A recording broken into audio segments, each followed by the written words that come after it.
Midsommar is a movie where Dani jumps from one dysfunctional family to another. I can't judge her though. There were so many times when I said no more, never again. Yet I find myself making the same mistakes over and over again. And yes, there are many people who may have the same experiences as me. Maybe they keep dating the wrong guy, befriending the wrong gal. They routinely get burned by enemies and frenemies at their workplace. Many people fail to realize that they've been sucked into a cult of toxicity, and they are essentially repeating the same patterns until they learn a certain lesson about life, or even about themselves. However, this lesson can be hard, especially if your head is stuck in the clouds, and if you rely on fantasies and illusions to help you get through a tough time. So in this video, I'm going to explain how you can escape the cult of toxicity. So please stay tuned. Midsommar as a movie got a lot of slack. Critics and moviegoers complained that it wasn't scary enough, it wasn't dark enough. For those who are used to watching slasher movies, Midsommar can be disappointing. Yet I feel that Midsommar, along with The Love Witch and The Last Night in Soho, fall into the beautiful category genre. This is a genre where mainly a female protagonist gets pulled into a twisted little fantasy. Like The Wizard of Oz or the Black reimagining simply called The Wiz, a woman is pulled into a fantasy and she's pulled into this world to gain the skills or knowledge or lessons that can help her deal with her own reality. Dorothy in The Wiz was stuck in her hometown, no man, no friends, and she couldn't quite get her wings. It's time you got out of that sandbox and into some new people, new neighborhood. Girl, do you know you're 24 years old and you've never been south of 125th Street? Suddenly, she's whisked away into a magical world of Oz. Her goal was to find the wizard who had enough magic and mojo to get her back home. On her journey, she befriends the Scarecrow, the Tin Man, and of course the Lion. With her friendships, she's able to defeat Eveline, only to find out that the wizard is a shell. He is a charlatan who needs Dorothy way more than she needs him. Phony! You're nothing but a phony!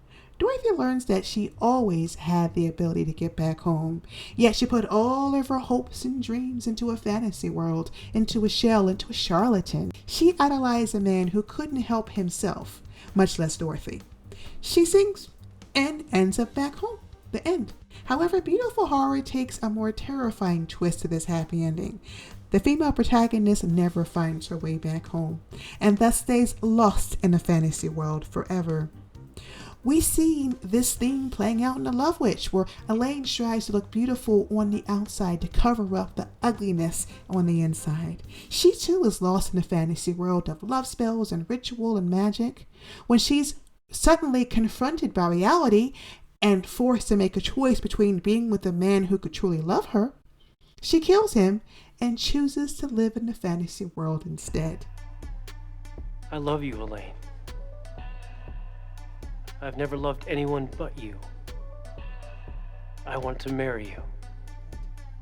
Sunset Boulevard is probably the most famous movie that talks about the theme of the fantasy, where Norma is a female protagonist living in a past where she is beautiful and admired and successful.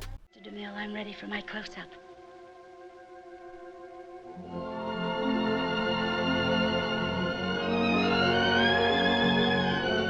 She never leaves this fantasy world, even after she kills her lover in cold blood. And yes, my friends, we've seen this theme play out time and time again in movies, and we never really understand how it relates to our real lives. In truth, many of us are living in a fantasy world. We are sucked into the cult of toxicity, and we don't know how to escape from it. We put others first. We abandon our own needs for the sake of others. We allow others to treat us badly, and we become too afraid to speak up because we're fearful that we're going to lose a little bit of love that we are receiving. Naturally, this was the case for Dani in Midsommar. Dani and her boyfriend Christian are really on the brink of a breakup. You have got to get off the fence with this. What if I regret it later and I can't get her back?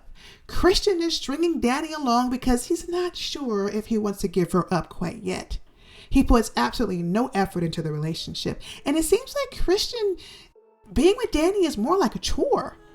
Meanwhile, Dani is suffering from grief and guilt after her whole family was killed, and she leans on Christian. She buries her own feelings deep down inside of her because she doesn't want to be a Debbie Downer. Not in front of Christian and his friends. She still wants to be the pretty, upbeat girl that Christian fell in love with. And much like Norma and Dorothy and Elaine, she slips into this fantasy world. Only her fantasy world is different. Dani has a bad trip. She sees images of her sister, her mother, and is forced to confront her own fears of abandonment. She reaches her breaking point when she sees Christian getting it on with Maya, another woman in the hardcore community. Dani had it. She explodes, all the guilt, the grief, the loneliness, neglect spurting out of her as she is held and supported by her new sisters.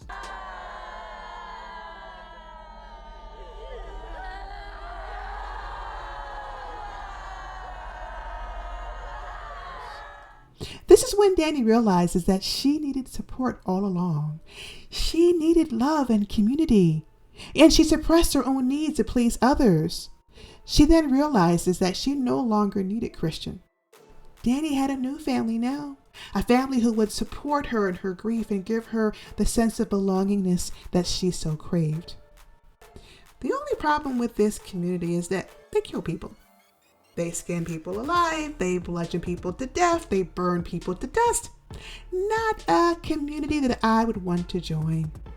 But Dani was ready to adopt the ways of the Hargo community and put up with all of their BS in much the same way she adapted to Christian's life and put up with his. She would do it so long as her needs were being met. And my friends, that is what the cult of toxicity is. It sucks you into a fantasy world where you lose yourself. You're on this perpetual trip that you never can come down from. As a result of this, you never face reality. And because you live in a fantasy, you never see people for who and what they truly are. In the movie Midsommar, Pella was a jerk. And I was raised by a community that doesn't bicker over what's theirs and what's not theirs. That's what you were given. He tricked his friends into going to the Hargo community. He knew they were going to be sacrificed, but he still comes off as being a good guy. Yes, the leaders in the community knew that Dani and Christian were a couple, yet they thought it was a great idea to orchestrate this massive love affair between Christian and Maya. The Hargo community kills their elders. They put hair into pies. They put love spells on people, but yet they're good. They love Dani. This is what happens when you live in a fantasy world. You go from one bad situation to another, not realizing how you even got there. Then when you get caught up into this fantasy world, it becomes too difficult for you to come out of it. The solution? Face reality. It's very hard, especially if you have to do it alone. However, you can't risk getting lost into the fantasy world and being stuck into the cult of toxicity forever. This was another video essay by the Modern Mystic.